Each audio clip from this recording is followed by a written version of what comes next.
All right, I just have a real quick question here as far as Isaiah Thomas is concerned, taking on the Golden State Warriors. They've lost two straight now, the Celtics have. And he had some interesting comments about Brad Stevens, the use of players in rotations after the game last night, and basically calling out his coach, saying that we shouldn't be doing this in game 63, which I thought was a little curious that he would take it to the media like that. But that being said, how do you like his matchup tonight in Golden State, at Golden State?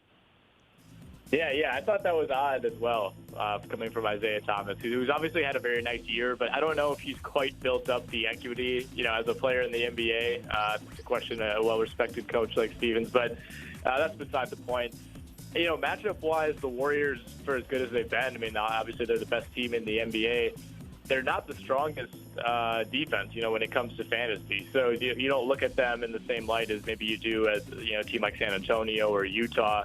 When they're really clicking, that's not a team that you'd want to go up against in fantasy. But, they're a borderline top 10 defense against point guards. They do struggle a little bit against the shooting guard position. They're actually last in the league, which, is a little bit tough to quantify just in terms of, how you're going to qualify certain positions. But they do struggle against the shooting guard spot. They do struggle in the front court. Rebounding has really been the issue for this Warriors team since it was assembled in its current form a couple of years ago. And Kevin Durant had actually helped that quite a bit. He was having the best rebounding season of his career this year. With him out, with Andrew Bogut no longer in the picture, they're a little bit more vulnerable in the front court. That doesn't necessarily help Isaiah Thomas, although in theory it should help him finish around the basket, I guess, if there's not that 7-footer there.